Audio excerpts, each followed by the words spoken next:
This is Two Chicks Talkin Flicks, where we review movies. Love them or hate them, someone's got to do it. So enjoy the show. Hi, I'm Sarah. And I'm Chris. And this is our review of Slaughter Beach.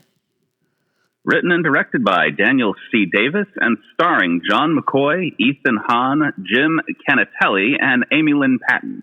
Yeah. So, Chris, you were contacted by the people that produced this film. And yes, it was contacted by Clockout Films. Okay. And they asked you, hey, can you do a review of this movie? And you thought Sarah is the best person to have on here to discuss this film. I thought we would have fun. I did. Yeah. Fun we had. And I was really curious when I brought this to you if you would love something with the same, I want to say, low-budget independent cinema sensibilities that I grew up with. Yeah, actually, we had been, me and my co-host had been asked by someone as well to watch their movie, and we had a great time watching it. So I was excited when you asked me. Okay. You said was. That's past tense.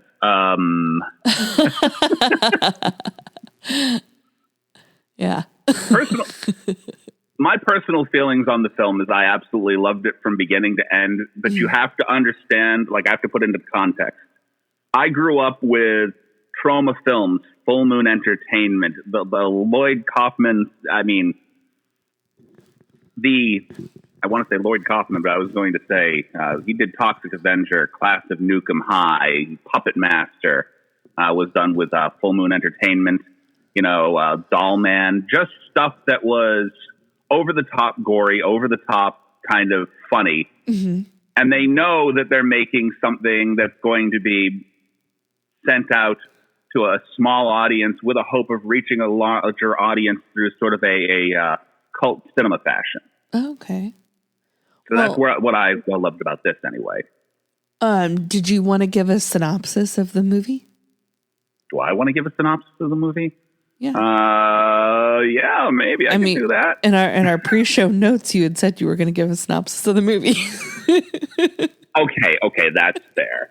So this film stars a couple of hapless guys whose father basically has sent them out and said, look, you guys can't keep staying in my basement. You've got to go out and find a job. So they decide after I want to say maybe 1 day search to become superheroes of the beach. I think it was like a 20-minute Boy search. And Bludgeon Man. I said I think it was like a 20-minute search. Well, they decided to be superheroes by the time night fell and they didn't find anything else. True. And they happened to stumble upon a guy who is murdering people all over the beach. Yeah. At first, he was murdering them fairly quietly, and then at just one montage scene just went wacko. Yeah. That's Sam the Fisherman, if I'm not mistaken. Yeah, I believe so. Fishman Sam, my apologies. Not Sam the Fisherman. I had that backwards. And basically the remainder of the film is them Scooby-Dooing everything up, basically trying to hunt down, do their best Shaggy and Scooby impression. Yeah. Trying to hunt down the killer. Scoob! That was a horrible synopsis. No. Wow. No, I think it was pretty good. I missed the whole eyeball in a can thing. Bait. Yes, bait. Mm-hmm. Bait is the big thing in this film. Bait. That looks like tomato paste with chunks of flesh. Effects. It was probably homemade eyes and fingers, and they kind of got those petite diced tomatoes and kind of mixed it in a little bit. Yeah, that's pretty much what it looked like. Had I opened my can of not whoop ass, but this bait, I would have been like, nope, not putting my hand in that. Mm-mm. My question is, how is Awesome Boy not observant enough to know that there's a finger and an eyeball in that can while they're putting the bait on the line? Right? Well, and like it was pretty what is the word? Not liquidy. I know I had trouble finding words too. It wasn't liquidy, but what were you hooking onto this line if it's not the eyeballs and the fingers? Right. I mean, it was a puree of sorts. So, Yeah. I mean, were they just kind of like trying to mash it together like a snowball of guts? Yeah. I mean, like, what did they put on the line? Because you couldn't have put that tomato paste on there. So you had to put the fingers and eyeballs, and you didn't notice the first time? I mean, you could chum the water if you were looking for something more vicious, Yeah. I suppose. But you still need something to hook on the line, which, was essentially the eyeball. And I want to know what was on their line. Did they find like a piece of intestines or something to just kind of hang off? Thought it was a worm, maybe? Maybe. Possibly. I don't know. I want to be there for them baiting the line. The only bait I've ever seen is live worms. I've never seen a can like that before. I've seen chum, but no, I've all the bait I've ever seen are night crawlers. Yeah. No can of guts. Never been handed that before. And I think that would turn me off to fishing like real quick. Like, what fish is eating this shit? Exactly, right? Point me away from it. My very first thought on this film when it started, I was like, okay, I get it. It's like a campy 70s, 80s vibe to it. You know, very Jaws, Friday the 13th kind of feel. So I got it. I understood where they were going. I just don't know if it got there for me. Me personally, it brought up vibes from a couple of different films. One of the main ones being an old trauma film called Cannibal the Musical. So the fisherman guy felt a lot like how there was how would I even describe Cannibal the Musical? It was a bit of madness done by Trey Parker and Matt Stone from South Park. Okay. Way back before they did South Park. They did a whole musical called Cannibal the Musical for Troma Entertainment. Of course.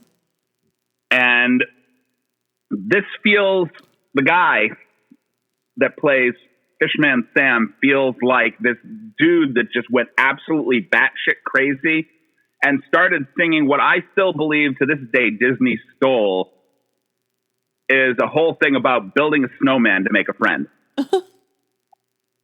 So yeah, this guy basically lost his mind and is having this insane sing-along speech about building a snowman. And that's what I got from Fishman Sam, especially when he went on his one-liner spree near the end of the movie. Yeah. Do you think he wanted to be a pirate in like a former life? I think he mentioned pirate. He was talking like Bloodbeard the pirate. Yeah. He gave a whole Moby Dick speech regarding Lulu, the horseshoe crab. Yeah. Which was his white whale. I was like, who the hell is Lulu? I got the feeling like he read a book in his own mind regarding Lulu, the giant horseshoe crab, and he's dedicated his entire insane life to trying to find it. Like, maybe it's because of where they're from, but I had a hard time understanding most of what everybody said. I was just like, what is he talking about? I did not get that there was a horseshoe crab named Lulu. I heard him say Lulu, and I was just like, who is this Lulu? Was she murdered? Like, why is he calling out for Lulu? When Awesome Boy and Bludgeon Man first run across Fishman Sam in his bait shack, he goes through that whole story at the beginning where he's talking about the horseshoe crab named Lulu. Oh, I forgot that. Okay. I didn't watch my second watching through for that to click. Yeah, I didn't watch this all in one setting. So I watched it here and there just when I had time. And I completely forgot about that conversation. That was probably one of my two favorite conversations in the movie. That and Awesome Boy and Bludgeon Man walking into the ice cream shop for the first time, and he keeps just smacking that bell to introduce himself. I didn't mention that. There are some funny parts in this movie, and most of them have to do with the two of them. And I did like that part. I think that it was this is not so much a slasher film for me as it is a comedy with a slasher film undertone. Yeah. I mean, so I definitely love the comedy. I think it worked well. Yes. Yeah. I like the comedy. I feel like there could have been an opportunity to give them more dimension and a little bit more backstory. I'm hoping this is an origin story. I'm hoping they do more of this. Yeah, I like the two guys. It seems weird that they're friends. Like at first when he was calling the boys, I thought that they were trying to make them seem like they were like 16, 17, but they're really like 30-year-olds. Does that make right. sense? I know they're still like 30-year-olds living in dad's apartment. He's like, no, you guys got to go find jobs. You can't stay here. But his friend seems way older than him. And I was just like, who are these two guys? How are they friends? I thought they were about the same age range. Really? I thought the other one seemed way older. Bludgeon Man? Yeah, and he has a Tone Loc sort of feel to him. You know, the Ralph, singer. Yeah. I'll give you that. Okay, you said it, and then it took me a minute. I'm like, okay, the guy that was in like Ace Ventura did the wild thing. Yeah. Okay. Didn't he kind of have that feel? You know who Ethan gives me? Ethan Hahn, the guy that played Barry. He gave me Rufio vibes. Okay. He really did. That confidence in the face of everything. I mean, I think Barry and Ralph are very enjoyable characters in the film. Some other things that I could have dealt without, but they both made the film work and made it fun to watch for me. Yes, I enjoyed any time they were on the screen was a good time.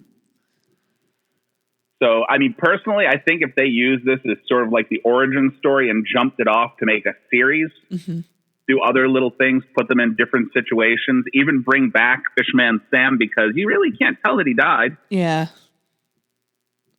You know, I thought fishermen could swim, and they're just looking at the guy as he's slowly sinking. Doesn't mean he's dead. That's what I was thinking. I go, just because you hit someone into the water doesn't mean they die. So I'm hoping that they bring him back as almost a supernatural entity, make them or him their Michael Myers or Jason, So speaking of Fisherman Sam, okay. What's his motive?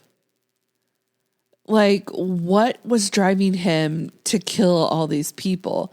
And at first, he was just doing it in the cloak of darkness, except for, I guess, the lifeguard. But he was doing it and really okay, so we're supposed to believe that he's murdering them right then and there, right? And then later on, he has some that he didn't actually murder. He just brought them with him so we can have live chum. And I was like, I feel like the progression. Oh, go ahead. I was like, oh, okay, that's really weird. And then later on, the two guys stumble upon the girl that originally was supposed to be murdered, and she was in a freezer. And I was like, so he didn't murder her, even though it surely seemed like he did. But that's the only one that I had the question on. Yeah, I was like, what happened with her? I thought she died. Why was she the only one put in a freezer? Yeah, it's like he just went mad and no holes barred. It didn't matter if he cut you up, if he sliced you open, if he put you on a hook, didn't matter. As long as you weren't living, he didn't care. The freezer girl is the only one that thought that maybe it was pushed towards madness. I thought there was a progression in the film. Like at first, he was killing people for two different reasons, to grind them up as chum to sell as bait to other people. But I think he was also trying to use it to bait Lulu, the horseshoe crab himself. Mm-hmm. And when he realized that the chum that he made of the people that he captured wasn't working, he moved on to live bait. Yeah. So he's figuring, okay, maybe she's looking for something a little bigger. So, you know what I would have really liked, if I'm going to rework this movie, let's just say. Okay. So we open up the film and you just see like maybe a whole fence of people who have gone missing, and you don't know why they're missing, right? So you just see like flyers or maybe flowers or something. People went missing. And then you see Fisherman Sam's tackle shop, and it's just busy, super busy, because everybody's going there to get his bait because his bait's the best bait. And then we find out that he's the murderer. That would have made more sense. Like that would have been like, oh, wow, he's getting all this business because he's killing people and the fish are attracted to the dead body parts.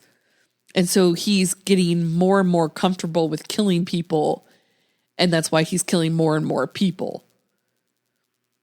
Wouldn't that make more sense? Would be. I actually like where you went with that. I'm thinking that could be sort of a good sequel, so to speak. Take that idea, right? But transpose it onto his son. Like he realized his father just went nuts. Yeah. No real rhyme or reason to what he was doing or why he was trying to chum the waters for this horseshoe crab Lulu. He's deciding the son of Sam, or Fishman Sam, has decided to keep the shop open, continue his father's baiting practices, but he's going more methodical. Yeah. Like he actually has a purpose. Dad did not have a purpose. Mm-hmm. Find a way to explain it. Yeah. And like, sorry. Sorry. No. It's okay. I kind of liked the no rhyme or reason to the guy. Like he just seemed batshit crazy, which I loved. You know, why is he doing this way? It doesn't matter. Just kill him. Be done with it. Throw him in the water. I guess I always have to have a reason, you know? I'm a reason kind of person. He kind of felt like a cross between, and this is me pulling out a little bit of old school. He kind of felt like a cross between the old Frank Gorshin and Cesar Romero characters from like the 1970s, 1960s Batman. The Riddler and Joker from those, where they just seemed mildly unhinged, but loved to throw out one-liners, and really you didn't completely understand why he was doing what he was doing. Yeah. You just know that you had to stop him. I did like their choice in music. I thought that was really successful. It really helped give it that 70s, 80s, you know, Jaws feel. The metal feel. There was a bit of like ska / punk and some metal in there, right? Yeah. It gave it that late 80s feel, which I did like. My biggest complaint was that you have this whole beach of people and nobody saw the lifeguard get murdered. Not a single person. Not the two boys who were hiding out on the other side of the lifeguard stand, or the two that are standing really close to the lifeguard stand. Like she did scream pretty loud and gurgle pretty loud. And I was like, nobody saw her? I was thinking led to sort of like the supernatural entity. Like I thought there was going to be some kind of supernatural angle to the whole thing. Yeah. You know, how is he able to kill in broad daylight and nobody heard that? Yeah, like it's not like he went behind the building where people couldn't see. He went towards the beach where all those people are sitting around. And I was just like, what? How did no one see this or hear it? I mean, I was hoping it was as quick as those few seconds, and then he dragged her into the shed. Yeah. The boys did not look for her in the shed, which I thought was weird. Yeah. Like, well, she ghosted us. Well, what if she just went into the shed, which they're using for the guard shack? Yeah, I don't know. It's entirely possible. Or were those supposed to be changing stations? Maybe. I don't know.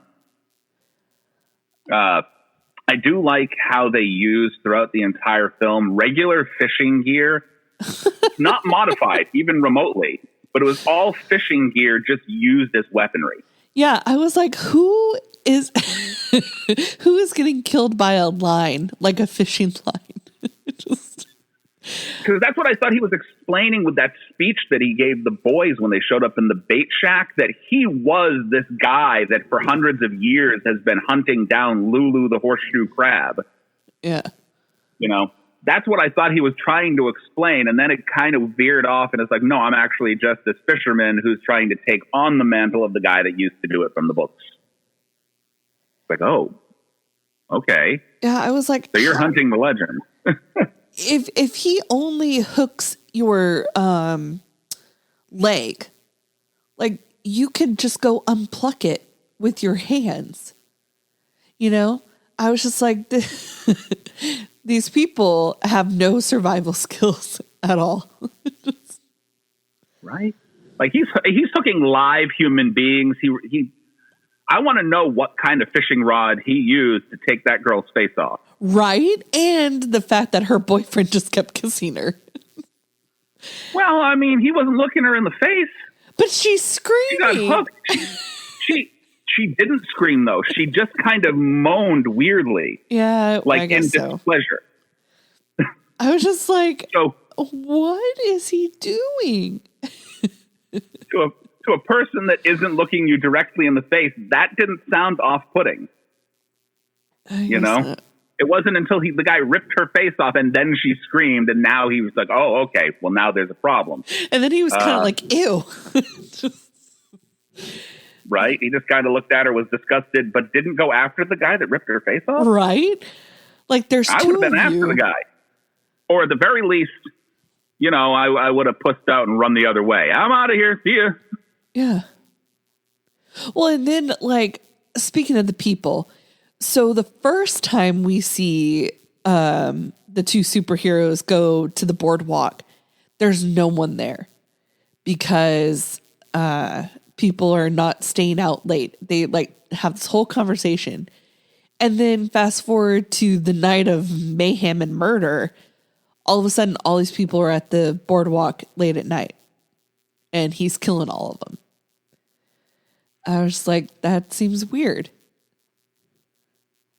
Yeah, like there were certain areas that were completely shut down. I don't think the boardwalk area that was well lit was ever completely shut down. Because even in the beginning of the movie, when they're doing the claw machine, like it was busy, like really busy. Yeah, but they were like, no one's ever here. And I'm like, you were just around a lot of people. Oh, I almost died listening to Ralph's speech about no one's ever here, and they used to be fucking all over the place over here, and then there was some weird thing about musical queefs, and I was like, oh my God. I actually have a note about that. I said, Ralph talking about sex in the streets. Right. First of all, if you're going to talk about musical queefs, what was the tune? Right. Tell me the tune. Yeah. How was it musical? A little backstory. Well, and also, why did they unwrap the condom and hand it over to somebody?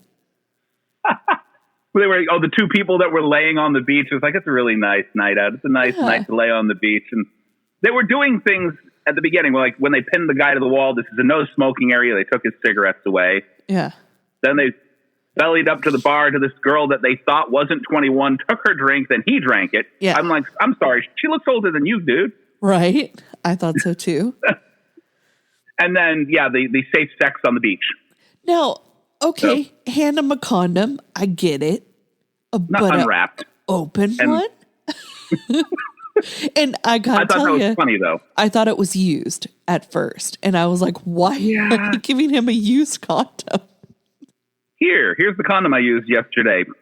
Be safe. Yeah, like I wouldn't put it past either one of them to find a used condom and give it to him.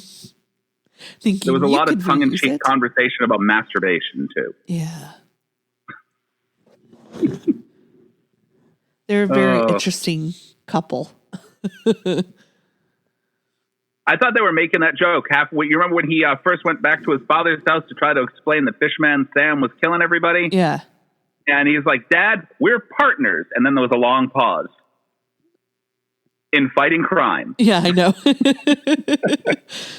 And the dad is not like a normal dad. Like, that's not the reaction you have when someone says, hey, Fisherman Sam's killing everybody. He's not like, get out of here. Do you have a job yet? It's like, I get the feeling that Ralph and Barry spun some tall tales for Dad in the past.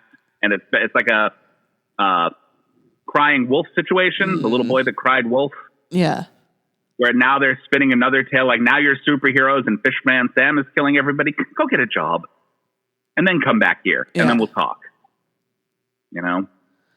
And he was proved wrong in the end. The little boy was crying wolf, and it was a wolf in fisherman's clothing. That smeared. Oh, wow. That last scene. And mind you, this is spoilers. I warn the people at the beginning of my podcast every time. Spoilers all the way through. Yeah. But that final scene where the battle between Fishman Sam, Ralph, and Barry. And first of all, Fisherman Sam seems to know Barry very, very well because he says, I'm the real king of the sea. Yeah. So he knows a little bit more about Barry than he's letting on. And I'm wondering how. Yeah, it's weird. I wasn't expecting to see boobs. I definitely wasn't expecting to see boobs with piercings. I was expecting it. Really? I was waiting for it several times. Well, like I said, this has a lot of the sensibilities of the old trauma films. True. Which were essentially slasher exploitation films. So the idea behind a lot of those films is you always do everything you can to be a little bit offensive. Yeah. You go over the top gory with practical effects, and there's always some kind of gratuitous nudity.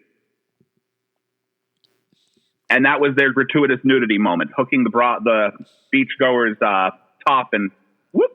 Yeah, that's true. I guess there is that. I kind of liked how the boys hooked her top, took it away, and then we're like, "Oh, we got to bait the line again and get more." Yeah. They thought they caught a fish. It's like, no, it's a bikini top. I like when he tells, or Ralph tells him, that's what you get your rudeness from. He's like, I'm not rude. I'm not rude. Yes, you are. You're rude. I had to figure out how to turn. We watched a screener copy of this, and I had to figure out how to turn the subtitles off on the app where we used it because the app was not reading the subtitles correctly. Or not reading the actual dialogue correctly. So it threw me the first time that I watched it through. I'm reading the subtitles and trying to watch the film. And I'm like, no, that's not what they're saying. What are they saying? So I had to go back through and watch it again, turn off the subtitles. Yeah. Why didn't they just go to the cops themselves? I know they explained it that they're too busy with hipsters. But go ahead. I think Ralph wanted to go to the cops at first. Yeah. And then Barry convinced him not to. And then Barry decided near the end, I can't do this. We need to go get the cops. And so then Ralph convinces him, no, we're going to do it. Yeah. It's just weird. And I love how Ralph's speech is the one that makes them immediately accurate and competent. I know, right? Well, they're down by 7 points. It's the last drive of the game. They got to become that great team. I got I don't know if you've watched the old Revenge of the Nerds. It's been a long time. The original Revenge of the Nerds film. But I kind of got that feeling like when they figured out Lamar couldn't really throw a javelin, so they had to design a special javelin for him so it would actually make it to where it needs to go. That's what I got from Ralph when he finally threw that nice spiral clam shovel and caught him. Oh, goodness. And then go. We both had a thought at the same time. You go first. I was just going to say, why wasn't the ice cream girl running? Why was she just she was like, okay, I'm leaving and I'm just going to keep walking my same pace. Idiot. I'm guessing she dealt with creepy guys all the time. I guess. Like, she seemed over it. Like, when Barry and Ralph first walked in and she's just looking at him like, really? More creepy guys? And then the two guys, while she's outside and the place is closed, she's like, now more creepy guys. And then she leaves that evening and she just sees another creepy guy. She's like, all right, I'm leaving. Then she got scared after he started running after her. Yeah. I guess. Not for nothing, if I see a guy in a bloody sailor's outfit and he starts running after me with an oar, I'm not announcing anything. No. I am out of there. Yeah. And you don't just go around the corner and then hide where he can see you. You just keep running. Just keep running. That's the 80s aspect of the film. That's the 80s slasher aspect of the film. The people hiding in plain sight. It's like, I'm going to pull the covers over me. Now, no serial killers can get me because I'm under a sheet. It's like that commercial where they're like, why don't we go to the running car? They're like, no, that would never work. Right? Go to the running car. Run upstairs instead of downstairs and out of here. Yeah. You know? Or, you know, the hide under the bed thing, which is overdone. Yeah. So, yeah, I mean, that's the 80s aspect of just hiding around the corner. I laughed out loud like that. I'm like, yep, you're dead. And in rather grotesque fashion, too. Yes. Like, wasn't he the second one that, like, took somebody's face out with an oar? I think so. I think the security guard bit it, like, pretty much the same way. Yeah. It was weird. Ooh. There were some brutal kills in this. I did enjoy the special effects. The only one that really bothered me, I think it was the first one where it was the hand that came out, like, attacked her. And I was just like, what? How? Or she didn't realize that it attacked her at first. It was just sort of there, and she thought it was her boyfriend. There was some line that she said when he first disappeared, like, I guess I'll just sleep with that guy. Yeah. Something to that nature. I'm like, who are you looking at? Are you looking at the fisherman? Like, did you see the guy? And we're just like, hey, I guess he's not here, so I'll just go hook up with this guy. Yeah, I don't know. It's strange. I don't know.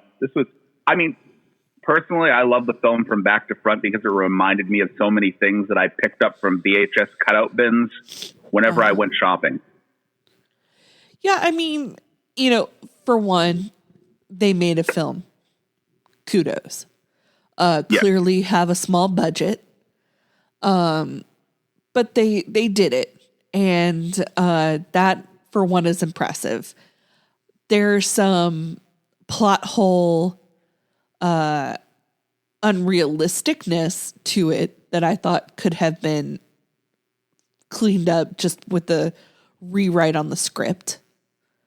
But I did enjoy it. I did laugh several times. The two main guys, Barry and Ralph, are pretty funny. And, you know, I kind of, this is my feel on things like this. Okay. If you're going to make it campy, really, really make it campy.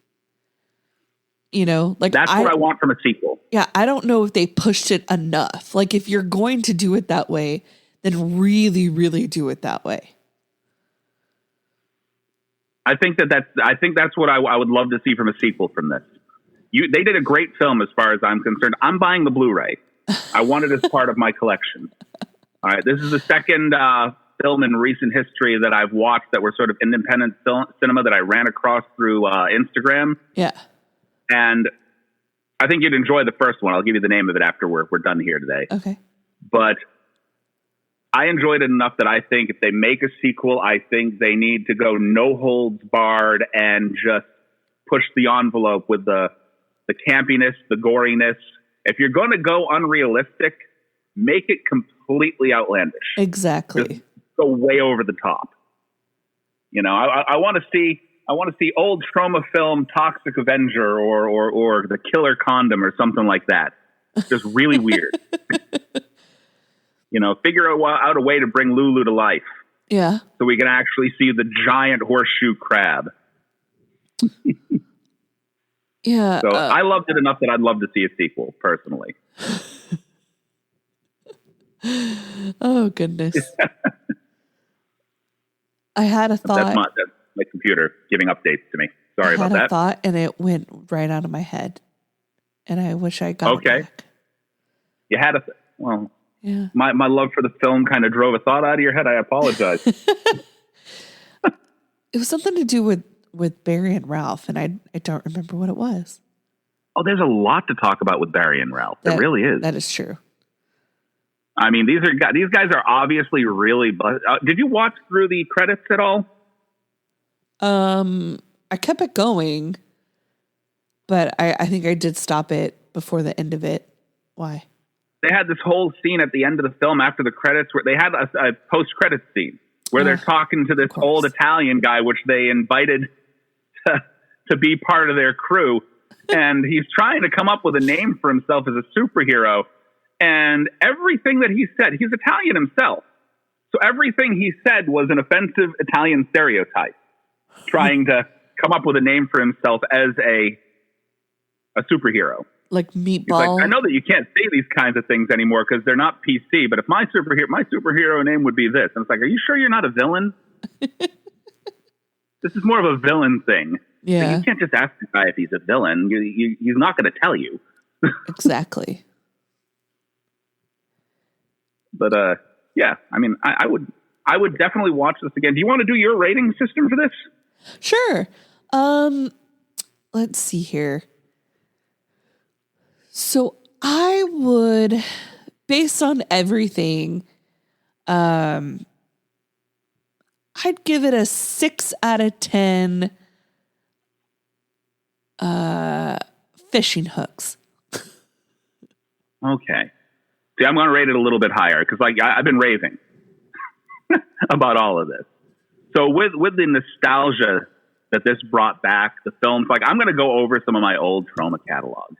Just because I watched this film and I loved it so much. Personally, I would give this maybe an 8.5 out of 10 Legends of Lulu. That's funny. You know, because honestly, this is right up there as far as I'm concerned. With I don't know if you've gotten to see the old Toxic Avenger and Class of Nukem High films, the over the top, gory, offensive. Just pull out everything you can do to make people go, oh my God, what the hell did I just watch? That's how I felt about this. I put it right up there with those old Trauma films. I love it. Oh, I remember what my thought was. Go ahead. Their beach is called Slaughter Beach. Why the hell would you go there? And who would name it Slaughter Beach? Slaughter Beach. I don't know. Maybe a really big fan of Sergeant Slaughter.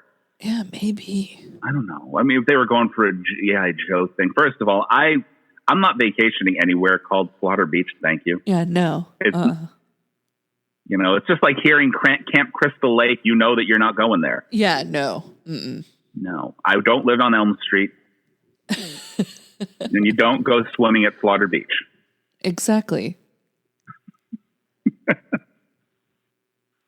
Yeah. Huh. Well, I think that's all I've got to say about the film. To be honest. Me too. I say bring in more cheese, more campy. Really go for it. Yeah, that's what I say. I really feel I want to see them do a sequel. I love this enough that I would watch a sequel with no problem. Just go over the top, take it to that next level. I think if I was in the position of our listeners and I knew what I was getting into when I got into it, I might have been in a different state when I got into it. I didn't know what we were watching. I just got sent a link and you said, hey, you want to be a part of this? Go watch it. And I was like, okay, cool. And I wasn't sure what I was watching. And so I think my movie reviewer side was like, Sarah, what the fuck are you watching? But had I known it was like, it wasn't homemade, but it was more low budget. Right. I might have been in a different headspace when I watched it. So there could have been a scenario where I would have super enjoyed it and not been as negative. I absolutely knew what I was getting into. I am drawn to films like this. If you were to come over here and take a look at my Blu-ray collection, most of the things in my Blu-ray collection, you would see this in those films.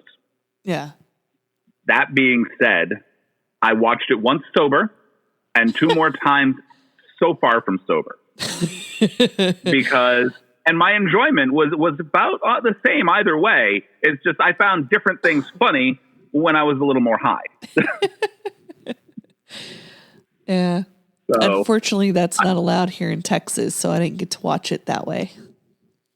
Not only do I recommend this to the people that listen to my podcast, I am definitely going to recommend this. I am also buying the Blu-ray so I can drag some friends over here, have a couple of beers, and watch it with them. So, well, good. I want to spread the love. This is a great film. I wouldn't say, hey, put out a sequel if I didn't love it. Yeah. So, now, did you love this more or Tiptoes more?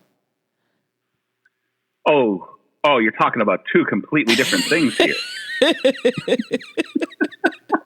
If there is somehow a better director's cut of this film hanging around somewhere, I will be just as ravenous about wanting to find that. I am still waiting with bated breath to see if they ever find a Tiptoes director's cut. Get that out there. But that's you're talking night and day here. Do I love old 80s campy films or like movies that had massive ensemble casts that should have been brilliant but were brought down to the level of absurdity by all the editing?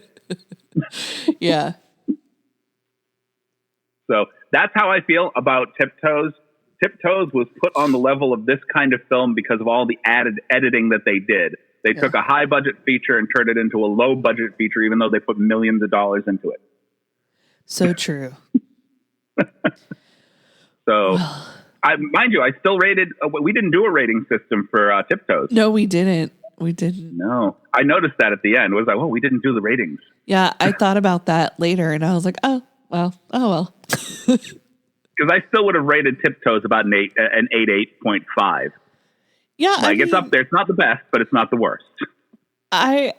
I probably would have given it a higher rating than I would have thought I would have, but yeah. If it wasn't for Gary Oldman in that film, it would have been unbearable. Seriously, Gary Oldman was the one that just like, this is a fantastic film. Why? Gary Oldman. That's why. Yep, that's why. Punk. You go see Gary Oldman trying to play a little person as a person on his knees with shoes. Oh, Lord. If you didn't enjoy that, then you got problems. All right. Well, I don't have anything else to say about this movie. Yeah, seeing as this is sort of a simultaneous cast, I'm not even sure how to. You know what? We'll do both of our things. You can find us anywhere on Facebook, Instagram. You can find us anywhere that your podcasts are put out. And for us, like Miss B always says, drink some water, you thirsty bitches. And now you can sign yourself off.